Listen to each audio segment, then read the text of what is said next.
to the first podcast series here at The Coping Mechanism. In this series, we explore the findings of our first survey, which looks at how people have been coping in the COVID-19 pandemic. In each episode, we are joined by experts who give us an understanding of these findings, as well as an evaluation of what we can expect in the near future. I'm Micah Speaks, poet and spoken word artist, and I have been hosting these discussions. I will also give you my thoughts and conclusions at the end of the video. This episode is the Power of Gratitude. The reason why we are discussing and exploring this topic is because of the overwhelmingly large number of responses which expressed appreciation for our family, our friends, our health, the NHS, and the list goes on. We also saw a sense of empathy around those who don't have what we have. This all points to a positive cultural shift through and beyond the pandemic. In this podcast, we are joined by psychotherapist Aaliyah Shaikh and mindfulness practitioner Micah Anderson. Anna, could you give us a little bit of insight on the findings and a little bit more about why we are discussing this topic today? Yeah, thanks, Malika. So I'm really excited actually to presenting this topic because, as you say, when we ask people in the survey, what are you learning through this pandemic? What has this taught you? The vast majority of people responded with a sentence that started to appreciate. And that ended with, in fact, you know what? I'm going to read some of them to you. So what are you learning through the pandemic? To be grateful for everyday things, to enjoy every day. How much I took certain things for granted, like my freedom. Don't take people for granted. Enjoy nature, be thankful for your health. I learned to appreciate seeing my friends more. I learned to slow down and appreciate family and friends more. How much your family and friends mean in your life. How grateful we are for our amazing NHS. To take nothing for granted, every job is important. Every person means a world to his family. Take your work seriously and respect everyone. We have to be responsible in our behaviour going forward. And it goes on and on and on like this. So we had so many comments which were about kind of embracing what we have and not taking what we have for granted, being thankful for what we have, whether that's your family, your health, your life, your friends, even your level of privilege. There was some in there, I didn't read these ones out, which said I'm grateful for the fact that I have a back garden, the fact that I have space I can go out into. So people are also kind of empathizing with who, you know, what their life, other people and what their life could be. They were empathizing with the fact that not everyone has those open spaces. But we saw this gratitude across the board. You know, in our other podcasts, we look at kind of the differences between ethnic groups and the differences between the financially secure and the financially insecure. Whereas here, whether financially secure or insecure, whether Black, white or Asian, everybody was expressing this gratitude when we asked about what you're learning, this appreciation for what we have. And this empathy with other people. So it came through so strongly that we couldn't not do a podcast about it. And I'm just looking here in the corner at some statistics that I just want to reel out as well before we kind of get into why this was such an important finding. So 83% of people are accepting that we're now in this for the long term. So it's kind of like, that's part of appreciation and part of gratitude, because we're kind of noticing, we're accepting what is. And the majority of people are saying they're taking every day as they come. So about 79% of people said that. And so this is kind of like, we're also kind of accepting what is. We're learning new ways to be in it, as well as this appreciation. And both of those things are really good for what we've been speaking about in terms of resilience. So resilience being about, you know, how we might come out of this pandemic actually stronger, how we might be responding to the changes by developing as people. So we're really showing here some big shifts in how we're developing as people. And I would even say that these are big cultural shifts. You know, we're in a society that usually is about want and gain and consumption. And here are people saying, actually, I'm appreciating what I have. And another one in there that you would have heard was, I'm appreciating that life is slowing down for me. I'm appreciating that reflection space. I'm appreciating not being busy all the time. So we're moving from this kind of busy consumer want culture to a culture of slowing down, reflecting and appreciating and empathizing as well. So it felt like a very strong result, and I'd love to see us leaning into that a little bit more. This is a very positive cultural shift, in my opinion. Can we talk a little bit more about that, and really define what we mean by resilience and why it's important that we are expressing that right now? We started looking at this in the other podcast, the first one, just around resiliency, and the term, often it's just defined as the ability to bounce back, right? We were through a difficulty and we're able to bounce back to some sort of normal. I like to look at it a little bit further, and not only bounce back, but how do we bounce forward, right? So do we really want to go back? Right? Or can we take, as Anna is kind of mentioning, can we take a seemingly difficult situation that we're all in, right, shared on different levels, and use that as actually a springboard to change, right, for the better?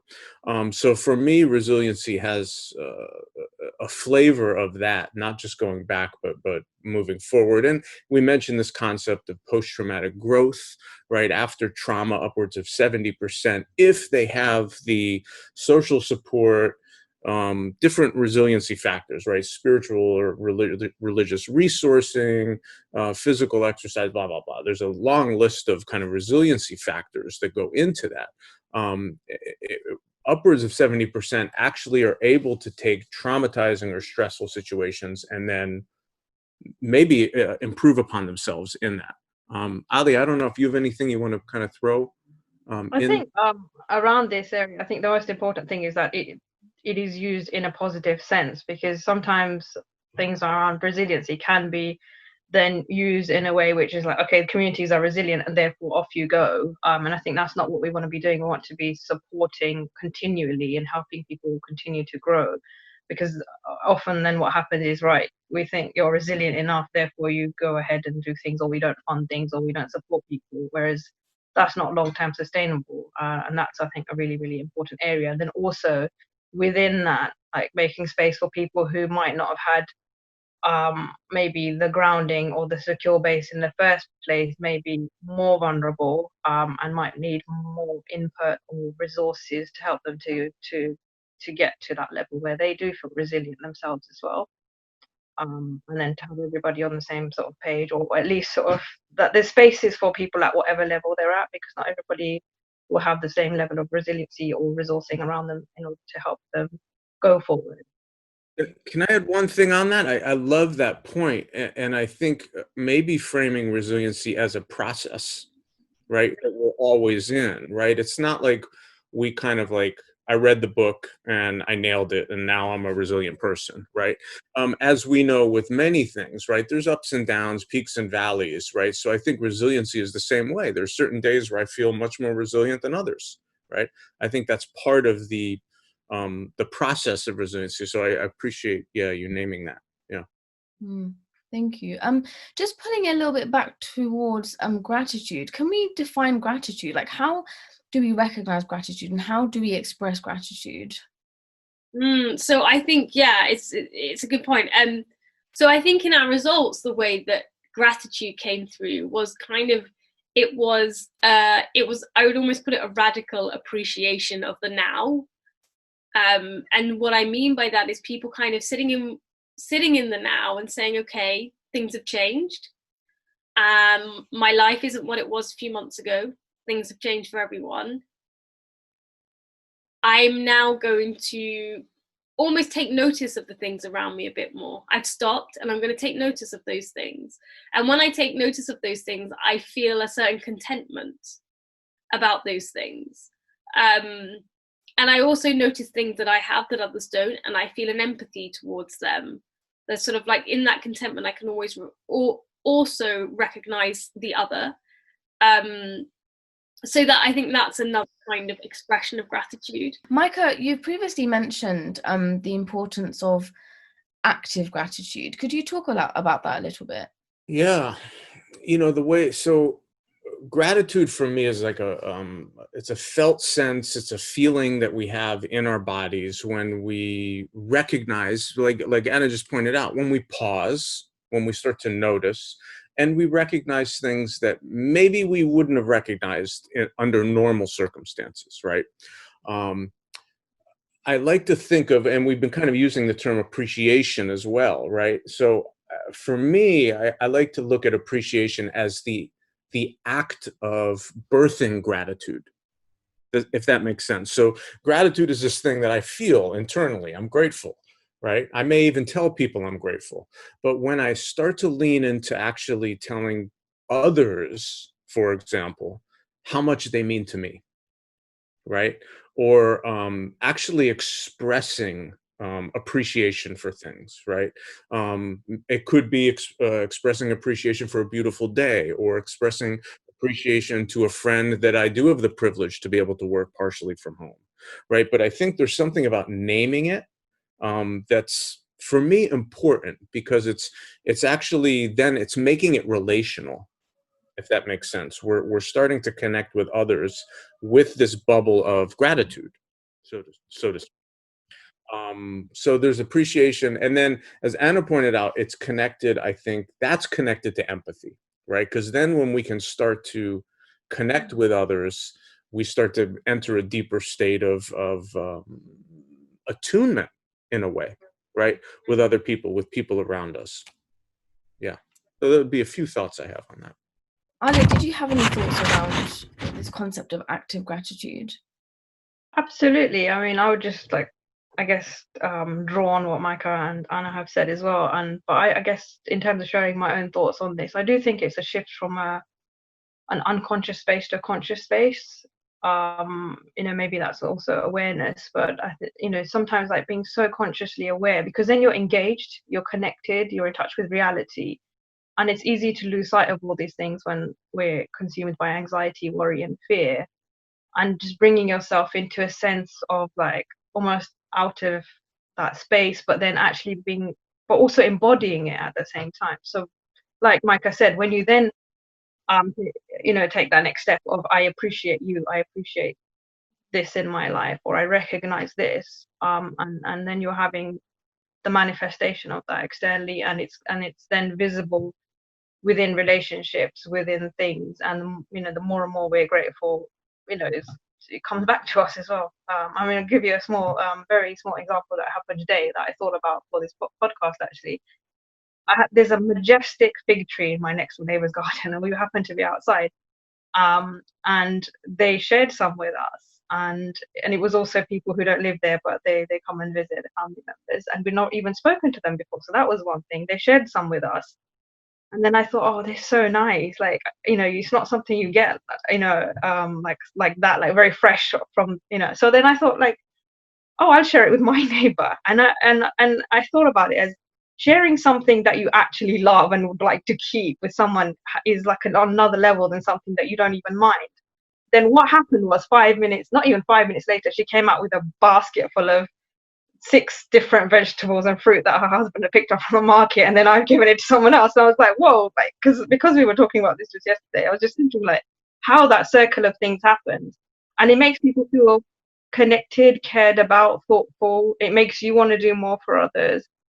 It's just a win-win situation. It makes people feel good. I think it, especially when there's like toxic emotions around, and a lot of fear, worry, sadness even, and the focus can be on lack. When we start seeing these very, very small things, like seemingly small, that you might not recognize, say, if we were still in that mindset of the rat race of like running to work, being on the tube, it's hard to even see those things around us. But just that 1-2 figs that are put in your hand, and you suddenly think like the beauty of it all and how it looks, and you're able to feel and experience. So I think there's something quite incredible about the sharing of that as well. Anita, Yeah. in a time of so much fear and change, why are we expressing so much gratitude?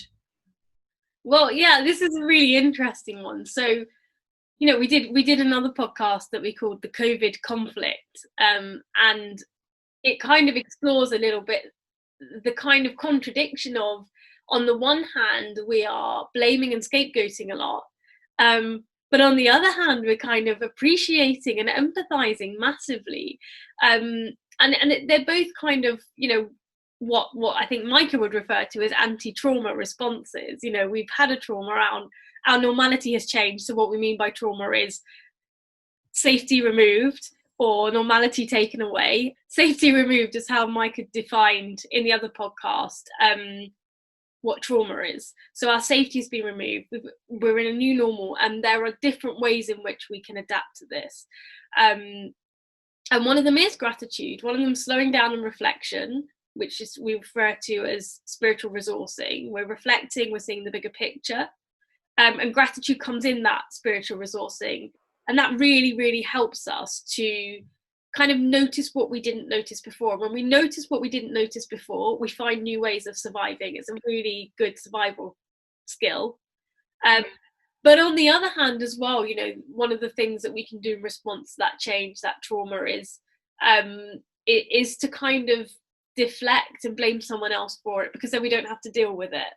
And we can do, you know, it's really interesting as a psychologist to start to notice that we can, as humans, we can hold completely contradictory behaviors in the same mind. So it can be the same person doing both of those things. And I think what it's important to lean into is that gratitude, is that kind of stepping back and seeing the bigger picture, as Aaliyah put it, stepping out of the rat race. I think that, you know, that's something that's really important for us to lean into. And actually, it is, for me, it's a big moment of cultural change. I said it at the beginning, and I'm saying it again now, because I think it's really important. And I really think, you know, community organizations, working with people, and just like with your neighbors, it's so important to embrace this. And there's something about, you know, when you, in Alia's example, for example, you know, when you share the figs and you get something back, there's a happiness there that occurs that makes you want to repeat the behavior. So we've been told for a long time that happiness comes from buying this, downloading that, eating there. And actually, when all the buying and eating out and going to stopped, we were given new opportunities. That's what happened. We were given opportunities to share with friends and family, to be with neighbours, to find new forms of contentment. And I'm actually, you know, the ones that have come through run a lot deeper. So people talking about appreciating friends and time with family and health, these are so much more fundamental to our being than buying this and going there. And the contentment that comes from that runs a lot deeper. So I really do feel that this kind of new felt contentment is something that is going to stay with us. I am an optimist anyway, but I'm really hopeful about that, because this contentment runs a lot deeper. Sharing the figs runs a lot deeper than going to the latest cinema film that's forgotten in a few days' time. You know, that level of contentment, it runs a lot deeper. So I hope this is an opportunity for cultural shift. They're all kind of interlocked, right? So we have gratitude, we have you know, appreciation. Maybe if we look at that as the action of gratitude, right?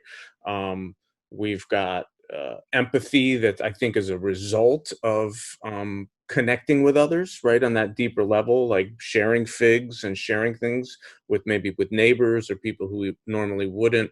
I think that there's a level of contentment that we've been seeing also. And you're right, it's just like I'm okay with what I have right now, because I realize that I could have less, right?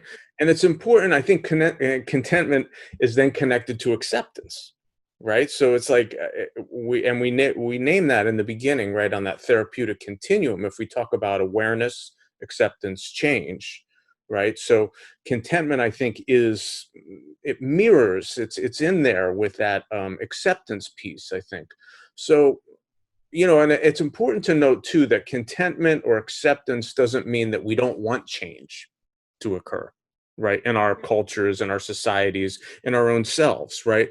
But it's the idea that from the vantage point of acceptance or contentment, we then have a good understanding of what we want to change, what we want to work for change in our societies.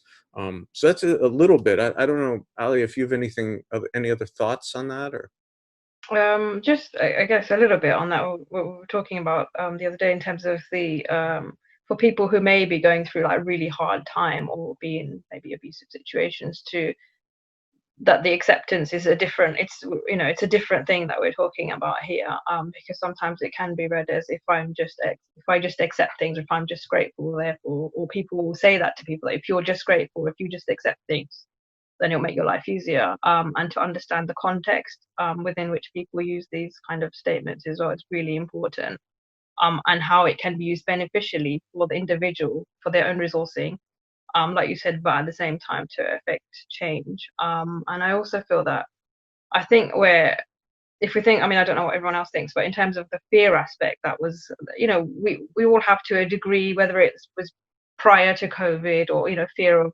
like lack of money or insecurity.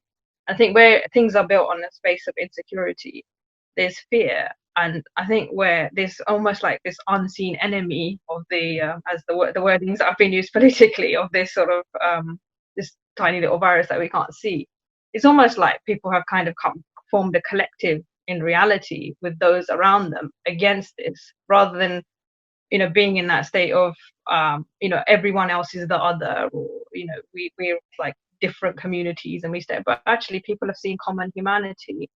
And in a way, that the fear and insecurity that we may have perceived before, maybe financially, but we've actually recognized that we actually are in a better place, but we're chasing something perhaps that's maybe even unrealistic, or something that's been shaped by marketing or society that tells us that we need things, but actually we've then become content with what we have and recognize that those around us are not necessarily our enemies, but actually we can come together, and when we're sick we can contact so and so. The amount of like flyers that came out in the first week when the pandemic started, of, if you need anything, ring this number. People freely gave, like, they just put their phone numbers for people to, like, if you need any packages, if you need any food, if you need any medicine, we'll drop it off for you. I mean, that's amazing. You know, it wasn't just one or two. I had so many from all over the place, and I thought that was incredible, because that actually was like, okay, there's support out there if somebody needs it. Incredible. Micah, what are your thoughts on this idea of a quite a significant cultural shift through gratitude? I hope that it can happen. Right? I mean, I believe gratitude, I mean, all of the things that we're talking about, all of these interlocking things, right? Gratitude, appreciation. If we can see more of this, I mean, we know gratitude even has health benefits, right? I mean, it helps us have increased happiness, compassion for others, for ourselves, right? We can have stronger relationships through gratitude. We even have a stronger immune system when we practice gratitude, right? So I think communally, you could argue that the benefits are fantastic for gratitude, right? Individually, if we take the different rings, right? We start with the person, we move out to maybe the larger family, we move out to the ring of community, work, we move out to the larger ring. It's my belief, and it's been my experience, not only my belief, because my belief's based on my experience, that there is a very important trickle-down effect from gratitude, especially when we can practice it. So I think, just speaking, Anna, what you said, I think one of the reasons we're seeing it is because gratitude feels good. It feels good to appreciate other people. It feels good to receive appreciation. And I would argue that this is the time where people are looking to feel better, right? So maybe their brain got a hit. They got some sort of dopamine hit or something that was just like, ooh, this feels good to give. It feels good to express gratitude. I want more, right? I want more of a flavor of that. I know that's been the case for me and in my own personal experience. I would say that's also been the case for me. So I just want to echo that, because there's actually a very personal experience that I've been through as well, where I used to live in the rat race and kept myself busy the whole time. And at some point I hit a wall and I decided to take some time out. And at that point in that time out, that's where I was like, oh, I can now see everything that wasn't okay in my life that I couldn't see because I was too busy to see it. And I can see the relationships that I'm damaging. And I can see who's valuable to me and who I need to invest in. And this actually, reading other people's experiences of learning in the pandemic reminded me of that time. And the reason I feel so optimistically about it is because that, you know, whether it's a dopamine hit or something deeper, it changed the way I lived. It helped me to make time for reflection and to invest my time wisely in the people who are most deserving of it. And that's made me a lot happier as a person. So I think that, you know, speaking in terms of behavioral psychology, it's like I had the experience of something so good that I wanted to repeat the behavior that brought me there. And this is what I'm hoping that we might be at this stage, because we'll be healthier as a society as a result. And this is really a recipe for people coming together, you know, empathy, happiness with what I have, care about the people around me. It's a good recipe for all those rings you were talking about, Micah, you know, me, my family, my community, and wider and wider and wider. Like, I was so interested yesterday, Aaliyah, when you were talking about, we have a really critical culture, and like, how do you see like that this potentially affecting our really critical culture? I think it's a good 5 years ago, right, before I was about to give one of my first lectures actually publicly. I remember just thinking about things and this came up in the lecture, you see. So I was thinking about all the stories I hear, and just about general criticism and the school system and parents like sort of really wanting best. Of course, you know, we all want the best, in whether it's for children or for ourselves in the workplace. But I was just thinking about how it can go the other way, because it's always like, you're not good enough. There can always be that side of things.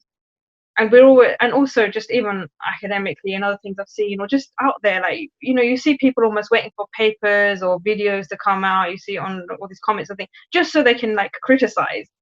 And I think that comes from a place of like insecurity or lack. You know, where we could be thinking like, you know, wow, like, I'm really grateful for your presence and offering whatever you could in the capacity that you could today, rather than, oh, well, actually, you could have said this better, or you could have done this better, or you could have got a better grade, or why didn't you do this? Because I think that everybody does the best that they can in the capacity that they can, with the resources that they can at that given moment. I mean, I don't think people like generally go out of their way to screw things up for themselves or others. And when we don't see that, or we hold people to such a high expectation where maybe we've been held to that as well, that then creates a sense of insecurity, and that actually breaks people down in their sense of confidence. And then sometimes, in order to feel better, you need to put someone else down, and then that perpetuates the cycle. And I just think if we just did the opposite, and we lifted everyone up around us and others lifted us up, what kind of society would we have? When you just come in like railroading, I think that then breaks people down, and we're not building society, we're breaking it.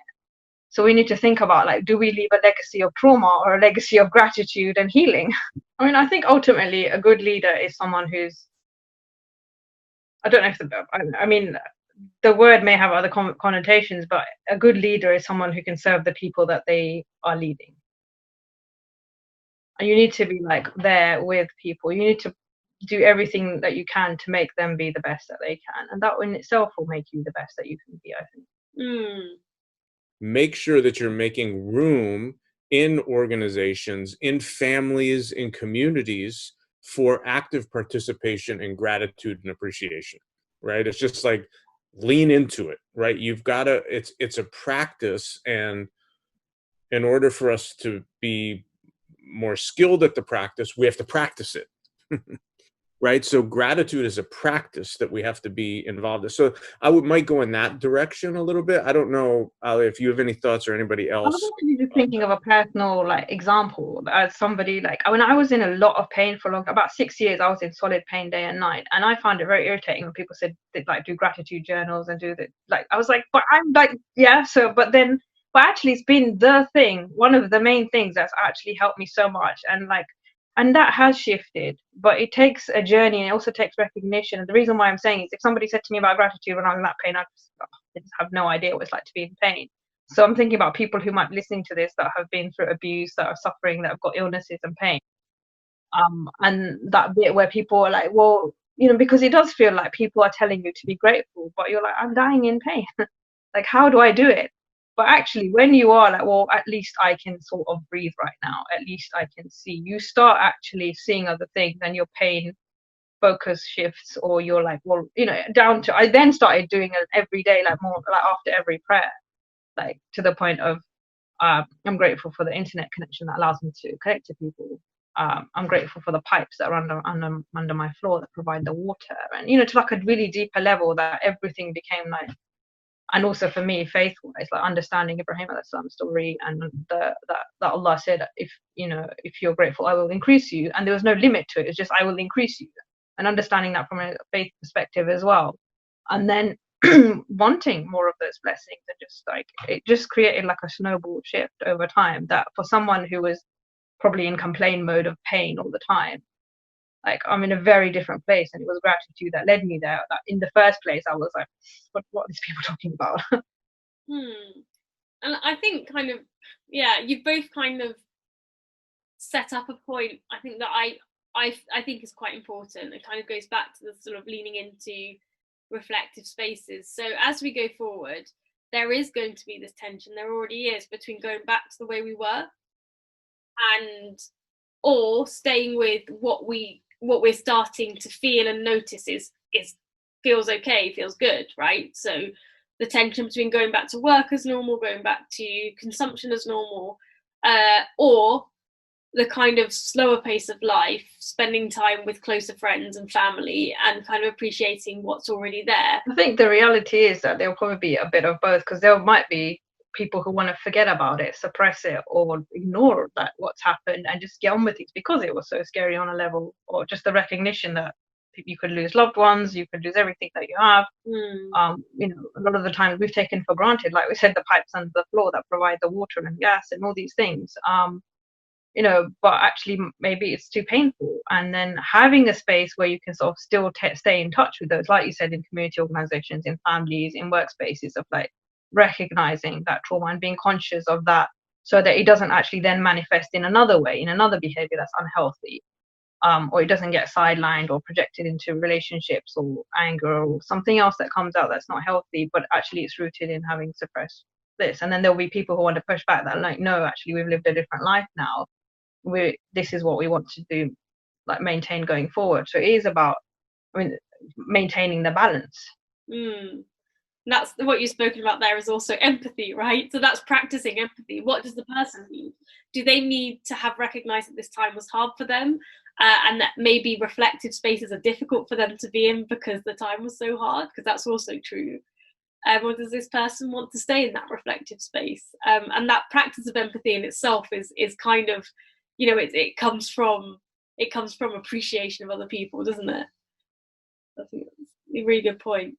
Just as a closing statement as well, just thank you to all of you for such an in-depth and valuable discussion.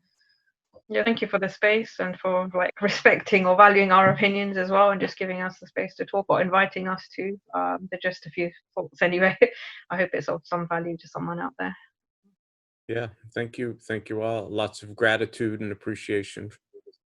Yeah, thank you for setting up. It's not easy to set events up and to do all the behind the scenes work, so well done as well. Yeah, no, a massive gratitude to you both for coming on and being part of the survey from the beginning. It wouldn't have happened without you, so. It is evident that there is a great power in not just practicing but expressing gratitude towards what and who we have. This makes me really optimistic about the ability gratitude has in creating positive social change, not just within ourselves, but also within our communities. If you have any thoughts or questions, please do leave them in the comments. Thank you for joining us here at The Coping Mechanism, and we look forward to welcoming you next time.